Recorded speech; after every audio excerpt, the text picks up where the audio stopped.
Bible states in Ezekiel 33:6 that if a watchman sees the sword coming and does not blow the trumpet to warn the people, and the sword comes and takes someone's life, that person's life will be taken because of their sin, but I will hold the watchman accountable for their blood.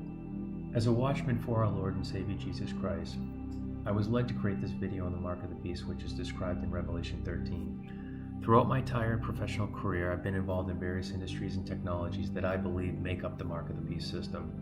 These experiences has enabled me to see how what was prophesied in the Bible over 2,000 years ago is actually coming to pass at this very point in time. But to fully comprehend what the Lord is revealing to us in these end times, and even in this video, it requires spending time with Him and studying the Word of God. As a founder of a leading utility systems integration company who is members of several smart grid city councils, and whose company was also acquired by one of the multinational corporations mentioned in this video, I can speak from personal experience. Because even though I was involved with global policy initiatives such as climate change, and I had industry and technology experience that make up much of the platform for the Mark of the Beast, I was still spiritually blinded to the real agenda behind the United Nations sustainability goals and the true purpose behind these smart city initiatives. Once I had been born again and received my new spirit from Christ, I was able to see through the deception in the world and how these smart city and sustainability initiatives are actually being designed to build a surveillance state to enslave humanity, as well as deconstruct the current world system into a new world order or a one world government that will ultimately be ruled by a one world leader who will be the Antichrist.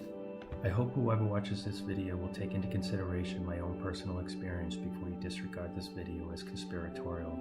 Because if someone like myself who is intimately involved with these smart city initiatives at the highest level could be deceived, just imagine how easy it will be for Satan to deceive the rest of the world by offering technology solutions that are aimed on improving our quality of our lives, faster internet speeds for efficiencies, conveniences, and security, and ultimately providing us the ability to merge our bodies with machines. Once you accept the mark of the beast, your soul is lost forever, and you can no longer be redeemed. Consider this video my warning to you, and I'm blowing the trumpet to let you know that the sword is coming, and Jesus is returning to bring judgment to all those who have rejected Him and have not believed. The Bible prophesied over 2,000 years ago that in the end times, just before the second coming of Christ, there would be a worldwide digitally integrated financial system platform that would exist to control all commerce throughout the world. To participate in this system, every person from every nation and every tribe, rich or poor, would be required to receive a digital ID in their right hand or forehead to be able to buy or sell in this system.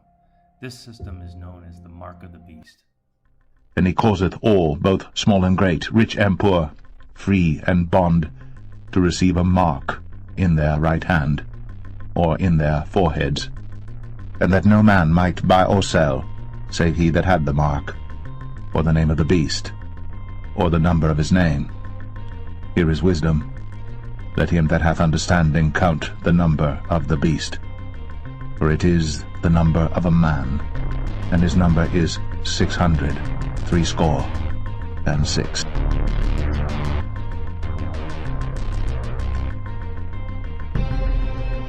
Can a microscopic tag be implanted in a person's body to track his every movement? There's actual discussion about that. You will rule on that, mark my words, before your tenure is over.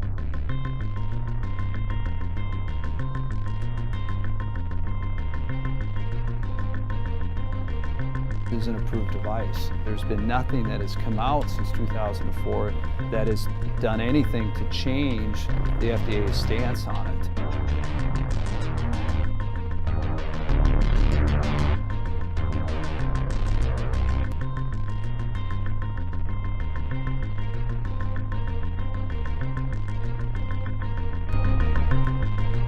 We think it's the right thing to do for advancing innovation, just like the driverless car. I can't believe he just paid with his hand.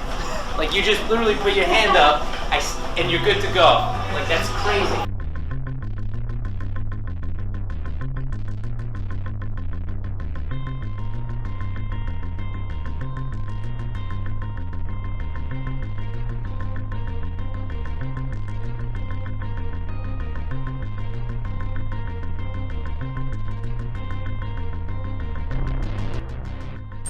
The blockchain is the DNA of the mark of the beast.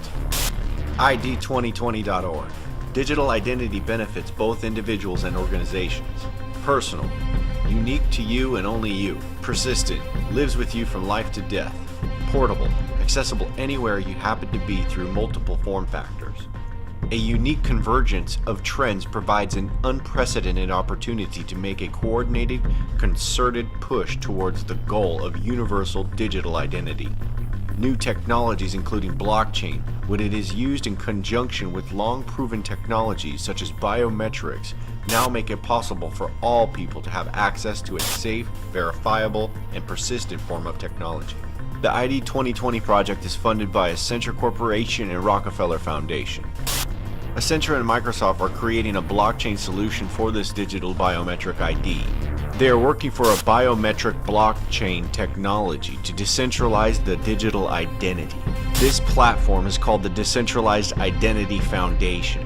Decentralized Identity Foundation. A key of the decentralized identity equation is how people, devices, and other entities in the world are identified absent a centrally owned registry.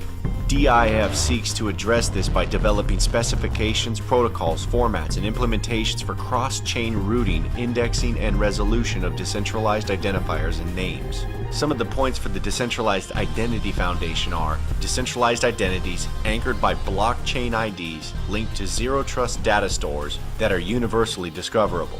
This crossover platform for the digital universal ID is the framework for the Mark of the Beast. Bill and Melinda Gates Foundation presents The Goalkeepers. The UN-based Better Than Cash Alliance, funded by Bill and Melinda Gates Foundation, is moving towards achieving the Sustainable Development Goals through digital payments. Well, it's all about helping the poorest, and one thing they don't have access to is bank accounts.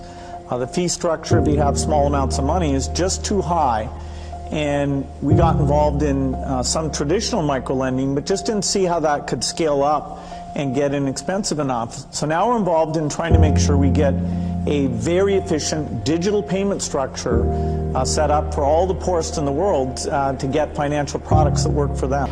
Dhaka, the capital of Bangladesh. It's home to wretched poverty, endless traffic, and one of the fastest growing financial services anywhere in the world. It's called bKash. Setting up a bKash account is free. All you need is a mobile phone, and 100 million Bangladeshis have one. Transactions cost so little, services like money transfers and electronic payments are suddenly affordable. That's why the Gates Foundation is a bKash investor. Banking this cheap can change lives in a country this poor. The Gates Foundation initially saw bKash as a case for charity and gave it a grant. Then in 2014, it became an investor. bKash isn't just for money transfers. It's a payroll system, a mobile wallet, and a savings account. All digital, all affordable, all regulated by the central bank. Blockchain technology is predicted to add 2.5 billion people to a new decentralized global economy. The promise, an inclusive global economy. Blockchain technology empowers all individuals. All individuals, both small and great, rich and poor, free and bond. The end goal for them is to get a biometric implant ID to everybody in the planet that will be tracked throughout the world using artificial intelligence in order to solve the Sustainable Development Goals. The blockchain will be used to track all the data in its supply chain, including your digital currencies.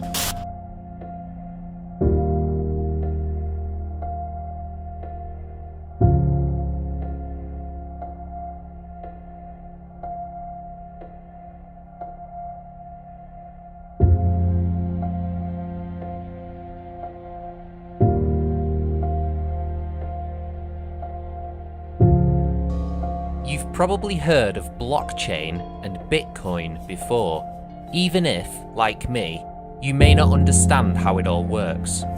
But have you thought about how it could be connected to the Mark of the Beast prophecy? First, we need to understand how important faith is in the whole world of business. People put money in banks and they put money in governments because they trust them. But even banks and governments still fail occasionally. Getting people to put faith in some kind of worldwide digital money system which would override all the governments and banks in the world is even more difficult, given that virtually every new program they come up with on the internet can still be hacked. Bitcoin is the first fully digital currency that has apparently beat the hackers, and blockchain is the software that makes it work. However, behind this new technology is a mysterious and ominous origin.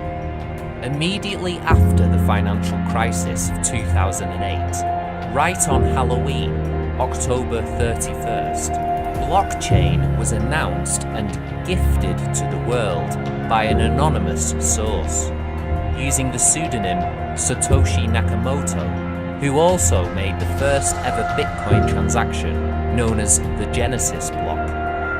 A little bit less than 10 years ago, someone, and we still really don't know who, figured out how to make data secure on the internet. In October of 2008, right in the midst of the financial crisis, immediately post-Lehman, a person came on the scene by the name of Satoshi Nakamoto. Satoshi was the founder of Bitcoin. And who is this person? Well, the funny thing is nobody knows who Satoshi Nakamoto is. It's a pseudonym. But putting aside that we don't know who Satoshi is, what Satoshi did is an economic revolution. And I'll tell you about that economic revolution. It's called Bitcoin.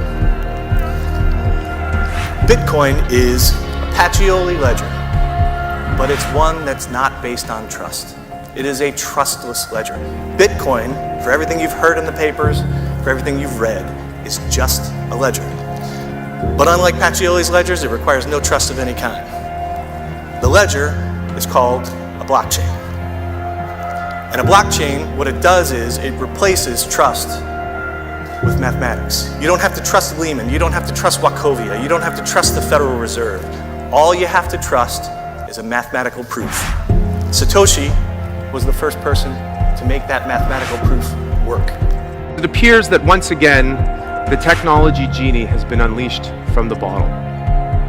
Summoned by an unknown person or persons with unclear motives at a very uncertain time in history, this genie is once again at our disposal to fix a broken system and to transform the economic power grid and the old order of human affairs for the better, if we will it. This startling fact about the anonymity of this revolutionary technology that is said to transform everything from financial systems to legal contracts is hardly touched upon as people rush forward with increasing ways to use this technology. Was it just a coincidence that it was gifted that fateful Halloween immediately after the financial crisis of 2008 as the solution to prevent such a thing from ever happening again? If ever a human population was given a Trojan horse, this must be the greatest of them all, given to the entire human population this time, with ramifications that could be even more devastating than those for the city of Troy all those centuries ago. I don't want to exaggerate the situation, but if the fact that nobody knows who designed this system doesn't cause you to seriously question all of this placid, or should we say greedy, acceptance and growing insistence on its uptake in ever more areas of society, you must really not be thinking at all. Whoever this mysterious Satoshi Nakamoto is, he or she has managed to get the world to start adopting their system, simply by literally giving people money, that is, bitcoins, in exchange for hosting the blockchain system, and promising users a new version of digital money that can be instantly transferred from one person to another without having to go through a bank. When you give money to someone, you no longer have it. With money, it's essential to know that you're not getting a copy. And no one had yet figured out how to secure an open network like the internet in such a way that would guarantee that our money could not be changed, copied, or duplicated. Until now. Why people are so excited, including me, about blockchain is the fact that it promises to solve the two problems that the internet could not. The trust problem and the intermediation problem. and bring back actually a true, honest-to-goodness, peer-to-peer economy. Please take note that blockchain technology is also currently being implemented to register all of the world's citizens in a global biometric database to fulfill Goal 16.9 of the UN 2030 Sustainable Development Goals. Microsoft has also announced recently, in May of 2019, that they are developing a global digital ID system based on the Bitcoin blockchain network, which they hope will be used in future to access services on the internet. And the World Economic Forum is pushing this as the future of all commerce. As you can see, blockchain technology has been touted as the birth of a new version of the internet, and a technology that will revolutionize a whole range of industries around the world. It is seen by many as the solution to many of the world's financial and legal problems, and promises to help the unbanked and unregistered millions of the world with a transparent and secure system that can guarantee everything from their land ownership to their personal biometric identity. While the blockchain is being touted as being decentralized, meaning that it is not under any one person's control, it is being developed and implemented by a relative handful of people who have access to it in a way that normal users don't. So while all the other centralized systems that we currently put our trust in, for example the banks, look like they are giving up control, we are investing power into ever fewer hands with this blockchain technology. This is where artificial intelligence is being promoted as the answer to any flaws that enter the system through having humans in control of it. So much is said about it not requiring trust because it is infallible, but in fact it requires the highest form of trust, absolute trust, in a system which, we are told, is infallible. But if it can be adjusted to deduct taxes, then someone, somewhere, has the ability to use it and to abuse it. This is what Satan's plan and the mark of the beast is all about. Whether it be human programmers or artificial intelligence, we are being corralled into putting our trust into the hands of man's system, in the place of putting our ultimate trust in God. Indeed, this technology is encouraging us to eliminate the concept of trust and faith altogether, and replace it with a simplistic humanistic acceptance of data records, devoid of any moral element.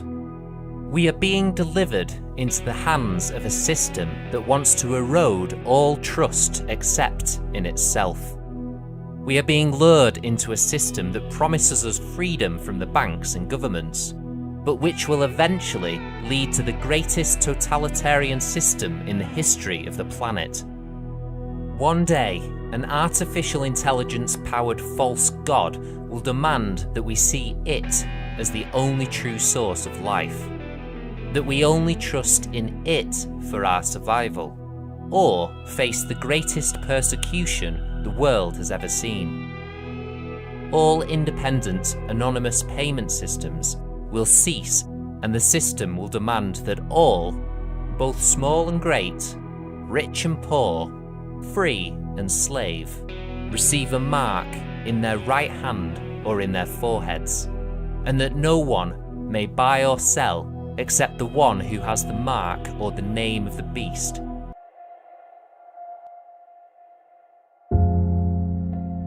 "5G will upgrade the human experience at home and across industries as we connect virtually everything. By 2020, analysts estimate that there will be more than 20 billion installed IoT devices around the world. Something can be connected, it will be connected in the 5G world. Autonomous vehicles, smart city energy grids, transportation networks, and water systems. Hundreds of billions of microchips. But if anyone tells you that they know the details of what 5G is going to become, run the other way.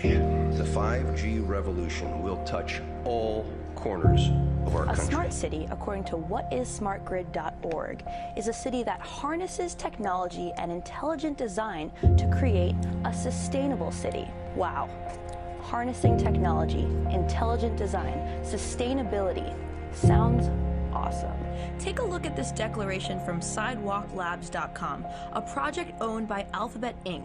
that claims to be reimagining cities to improve the quality of life via ubiquitous connectivity for all. Self-driving tech, weather infrastructure, climate-positive neighborhoods, a new standard of sustainability. Who could be against all this? But why do we need all of our devices, from our toasters to our thermostats to our babies' diapers, to be networked at all? Do a web search for smart homes or smart cities, and you'll find a plethora of utopian marketing schemes telling you that we need this because this kind of network will improve your life. We can set mood lighting. We can adjust the temperature without even getting up. More data means we'll save money on our energy bill, and we'll be saving the environment at the same time. Sensors on the street will let us spend less time looking for parking, and our car will even give us suggestions about what to make for dinner based on what's already in our fridge. It'll even turn on your appliances in preparation for your arrival home. But is this really about saving time and electricity? Because this also means that it will be impossible to exist in one of these cities without constantly being monitored, even in the privacy of your own home. Think about it. A smart city is the perfect infrastructure for surveillance. So who's behind the move for these smart cities? Well, let's take a look at the Smart Cities Council, which calls itself a coalition of thought leaders. It's a collection of huge multinationals: Microsoft, IBM, MasterCard, Cisco, Bechtel, and GE. Not quite the entities that come to mind when you think of sustainability. But coincidentally, they are the companies that come to mind when you think of corporate consolidation, the pillaging of the world's natural resources, surveillance, and control. It sounds in principle like anything that could make my life easier is not a bad idea, but how much of my privacy will I end up giving up so that I can have a more fluid lifestyle? Oh, it'll be fluid, all right. There's a pun I don't want to get into because this is a family show. Smart is stupid. We've got a generation right now, kids in particular, I'm sorry, born into captivity. Keyless, cashless, and clueless. Who believe in this world of, it doesn't matter, just use whatever I've got. It's easier for me. Smart and green. When you hear smart and green, run. Rick, as we speak, you are on a 24/7 real-time worldview panoptica. You have in your pocket keyless entries. You've got a fob for your car. You've got credit cards with RFID, passports RFID, license tags. There is a place right now, if I wanted to just zoom in, where are you at any time? That's where you are. Well, let me be that kid that you're describing and come back at you a little bit. Okay, so what? I mean, it's your choice. Well, that's the point. You guys from your generation who read 1984 and Brave New World and all that think that somehow new technology means the end of civilization. Yes. For me, it means I get to be a little more comfortable and do things I wouldn't normally do. What do you say to me now, Lionel? I say to you that 1984 was never intended to be an instruction manual. The moment we put RFID chips in people, it's over. Remember that, my friend. Lionel, you're awesome. It's over.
ambitious plan to create an omnipresent video surveillance network. The Shuiliang or Sharp Eyes project aims to extend and integrate video surveillance from cities into villages and from roads into residential compounds. It aims to use artificial intelligence, big data and deep learning to analyze this mountain of video evidence, to work out who's doing what, where and when, to track suspects and the people they associate with, and even to predict crime.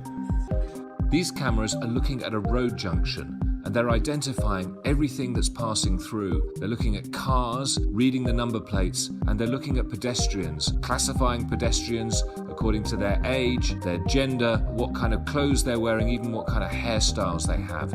This software analyzes crowds. It's producing a heat map of where people are massing together, the sort of thing you might use to prevent overcrowding. You can also see that it's also able to track individuals through the crowd. So if you're looking for a suspect, this is the kind of software you might want to use. Here we can see two cameras picking faces out of the crowd, comparing those faces to a national database of suspects, of wanted men and women. The police then look at the matches that are flagged and see whether they think that's someone they're looking for. They can then swoop in to potentially arrest or question the person that the cameras have identified. A completely different application now. This camera is trained on the face of a truck driver. It's looking at his facial expressions and what he's doing to see whether he's showing any signs of tiredness. If the score rises above a certain level, then he's seen as too tired to drive. His company will be alerted. They'll give him a call and tell him to take a rest. The Sharp Eyes project has already been rolled out in more than 50 cities. So far, the tech doesn't quite match the ambition, but experts agree that facial recognition is improving fast and is a technology of the future. Concerns are being raised about whether the system will be used in China to unfairly target ethnic minorities or be used as a way to crack down on dissidents and activists. They're constantly monitored by facial recognition cameras that are able to instantly put a face to a name. Now, the Chinese are also ranked, given a mark out of a possible 950 points. A score in the 700s is considered good. Around the 500 mark is not. For now, the number is a sort of bank credit rating, keeping track of everyone's spending habits. But in an effort to keep all of its subjects in line, Beijing is taking the system a step further in 2020. It's aggregating data gathered by banks, private companies, and the state to rate if someone's a good or bad citizen. By using the most data possible, the so-called big data, the system will play an important role in rebuilding a moral society. The state will go over every detail of a person's life with a fine-tooth comb. Their financial situation, spending habits, career, even behavior on social media. Criticizing the government online or displaying outward signs of wealth is a no-no. Good score brings benefits, but people with low scores lose rights. The cinema names and shames people considered untrustworthy, plastering their details, even their addresses, across big screens. The Supreme Court has created a blacklist for so-called bad citizens, those whose ratings have dropped to 0. On it are companies, but also 23 million people to date. Among them is this journalist Liu Hu. He got a little too close to uncovering corruption among high-profile party members. After being sued for defamation by the subject of a story he'd written, he was blacklisted.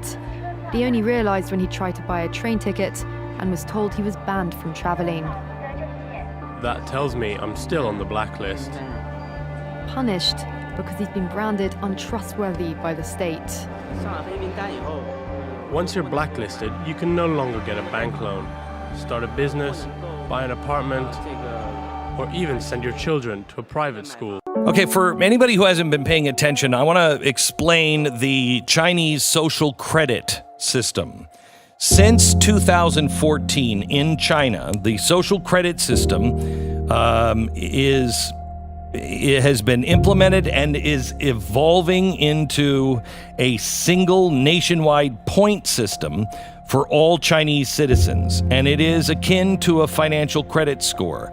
It follows you everywhere. There is no place to hide from the cameras. If you jaywalk across the street, your social credit goes down. If you speak ill about the country, your social credit goes down. If you are talking to someone who has a low social credit score, your social credit goes down. It is horrible what is happening in China. It is becoming a true police state, Orwellian 1984, and it aims to punish for any kind of transgression that can include membership in or support for the Falun Gong or Tibetan Buddhism.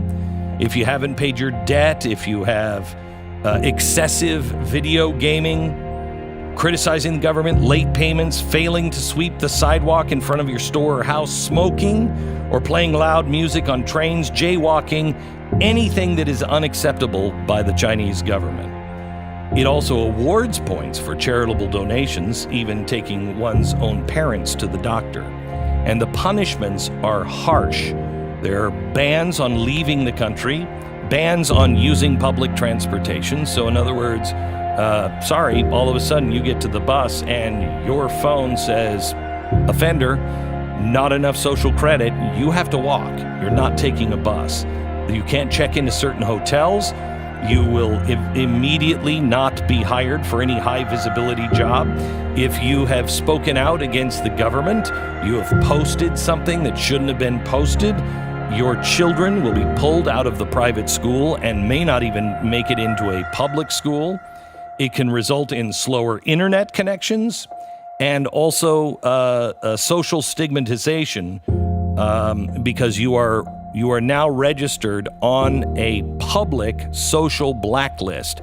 Your face actually goes up on billboards, electronic billboards, in your neighborhood.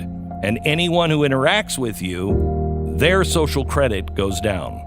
If Google in Silicon Valley is helping them do these things, what makes you think that they won't do the same here?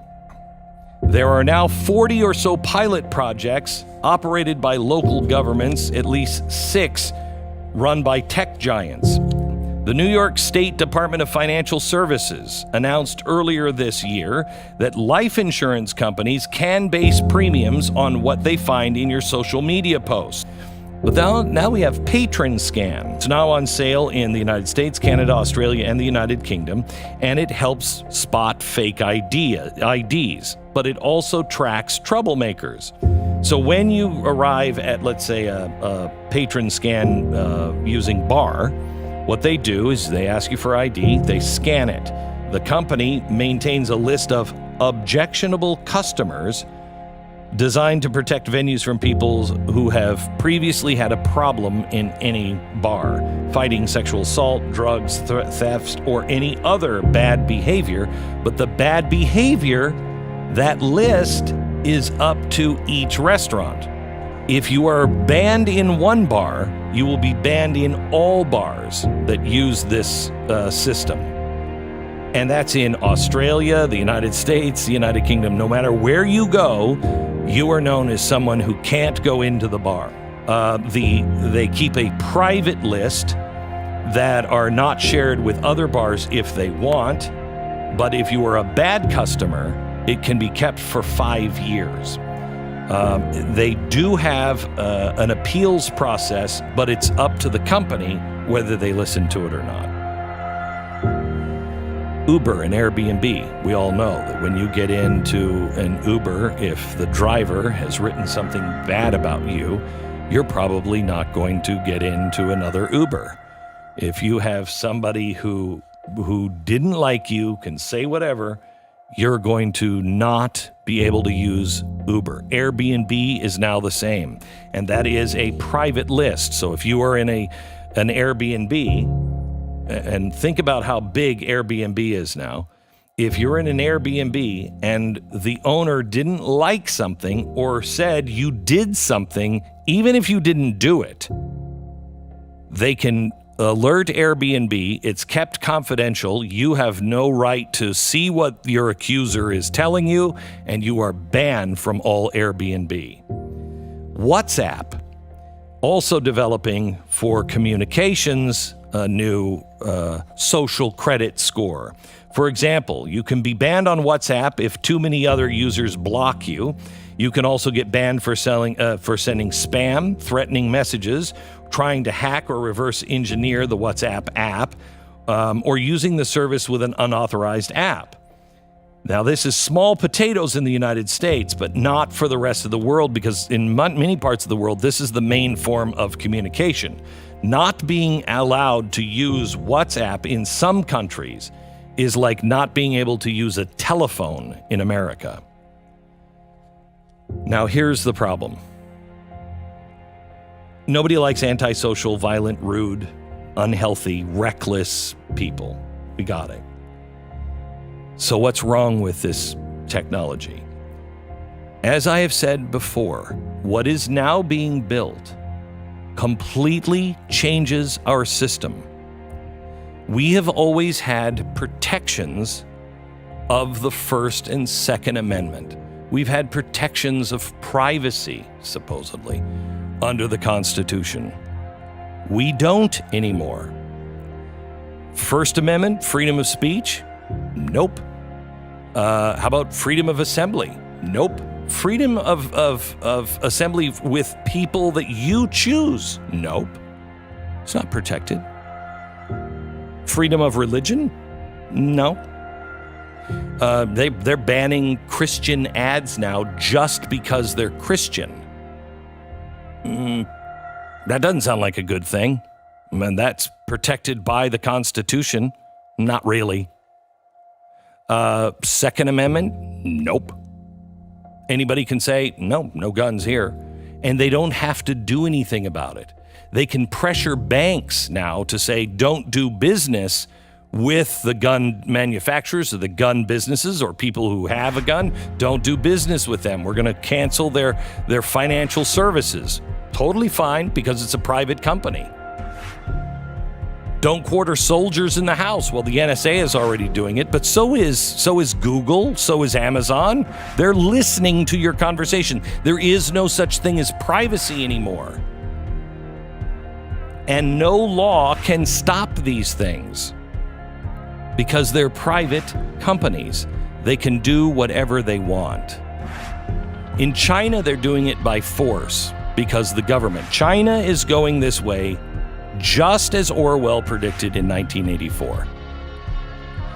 But just as Brave New World predicted, Huxley said it would come with a big happy face on it. It would come through service and it would be great and you'd want this service. Both of those. I remember a time within the last 10 years, people were saying, oh, looks like Huxley was right, Orwell was wrong. No. They were both right. One, 1984, fits the East. Huxley applies to us in the West. Wireless radiation has biological effects, period. This is no longer a subject for debate when you look at PubMed and the peer-reviewed literature. These effects are seen in all life forms: plants, animals, insects, microbes. In humans, we have clear evidence of cancer now. There is no question. We have evidence of DNA damage, cardiomyopathy, which is the precursor of congestive heart failure, neuropsychiatric effects. Why do I say this?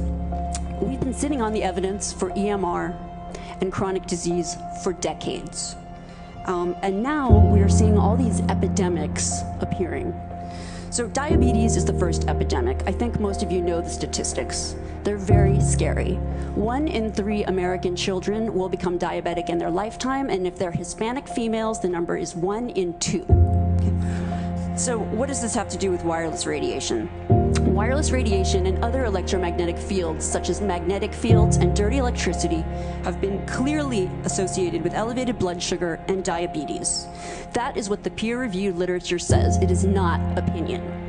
The closer you live to a cell tower, the higher your blood glucose. That is based on hemoglobin A1C measurements. The way you create a model of diabetes in rats in the lab is by exposing them to 2.4 gigahertz. And this is not for long-term exposure. What is our exposure? in a day.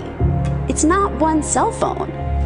It's cell phones, it's multiple wireless networks, it's smart meters, it's cell towers. It's this sandwich, and it all adds up. And this is a serious problem for occupational health, public safety, and personal safety.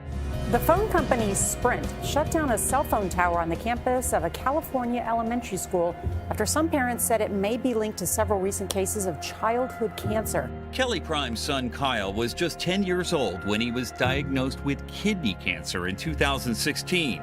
5 months later, Kyle's friend and classmate Mason Ferrulli developed brain cancer. 2 more kids at the school were diagnosed this year. The moms believe the recent increase in cancer cases could be caused by radiation from radio frequency, or RF waves, coming from this cell tower located on the elementary school campus.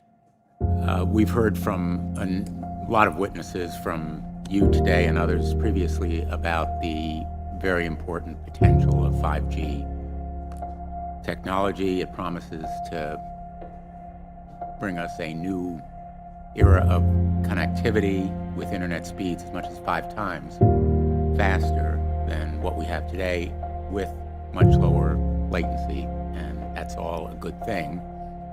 But 5G, as you well know, also uses higher frequency waves that don't travel as far and will rely on a network of hundreds of thousands, potentially millions of small cell sites. And the question then is, are there any health implications, any public safety implications to those additional sites that are likely to be located close to homes, schools, workplaces, and closer and closer to the ground?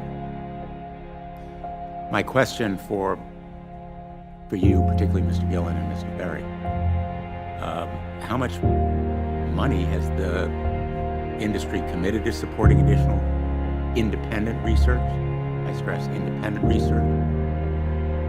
Is that independent research ongoing? Has any been completed? Where can consumers look for it? And we're talking about research on the biological effects of this new technology. Thank you, Senator. I think, thank you for your focus on the issue. Safety is paramount, and as you alluded to, we rely on the expert agencies, we rely on the findings of the FDA and others as to the requirements to keep all of us safe. There are no industry-backed studies, to my knowledge right now. Happy to visit with you as to what opportunities you think there needs to be more studies, and we're always for more science. We also rely on what the scientists tell us. So essentially, the answer to my question, how much money? Zero. Senator, to my knowledge, there's no active studies being backed by industry today. The race to 5G is a race America must win, and it's a race, frankly, that our great companies are now involved in. We've given them the incentive they need. It's a race that we will win. To accelerate and incentivize these investments, my administration is focused on freeing up as much wireless spectrum as needed. We're going to free it up so they'll be able to get out there and get it done, and removing regulatory barriers to the build-out of networks. The answer to my question, how much money? Zero. To my knowledge, there's no active studies being backed by industry today. United Nations Partnerships for Sustainable Development Goals. The United Smart Cities is a project for the United Nations to unite all of the digital smart cities globally under the same goal of fulfilling the Sustainable Development Goals. Their goal is to have artificial intelligence tracking the blockchain in every single one of these cities globally in order to meet all of the Sustainable Development Goals. This makes the global government bypass the national governance and turns these cities into city-states. Through controlled opposition, Donald Trump is helping dissolve the current world order. This creates conditions for the formation of the new world order, thereby helping the agenda. World leaders are now saying that the cities need to take the lead in the establishment of the Sustainable Development Goals.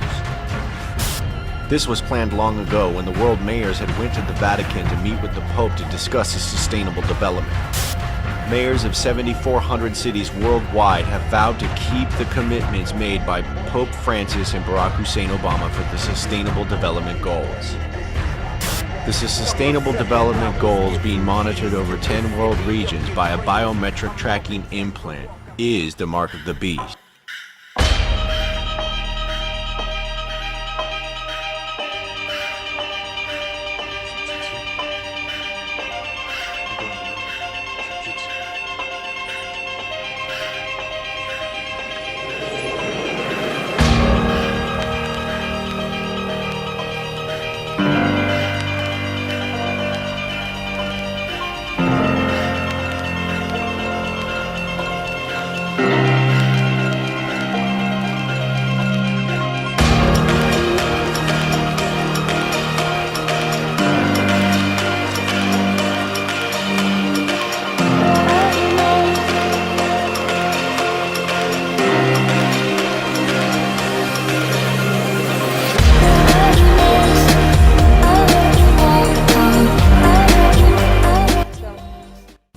ultimately, we can do a full brain-machine interface. Yeah, this is going to sound pretty weird, but achieve a sort of symbiosis with artificial intelligence. But I think with a high bandwidth brain-machine interface, I think we can actually go along for the ride. And we can effectively have the option of merging with AI.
Be strong in the Lord and in the strength of his might.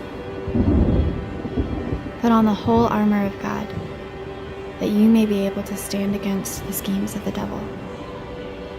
For we do not wrestle against flesh and blood, but against the rulers, against the authorities, against the cosmic powers over the darkness, against the spiritual forces of evil in the heavenly places.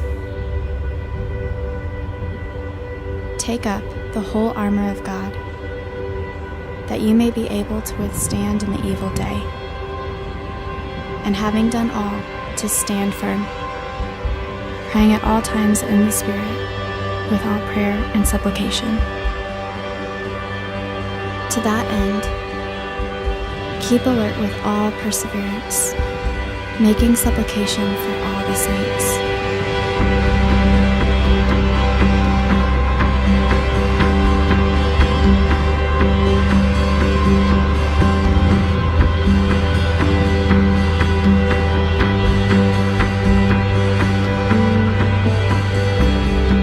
Love your enemies, and pray for those who persecute you, so that you may be sons of your Father who is in heaven. For he makes his sun rise on the evil and on the good, and sends rain on the just and on the unjust.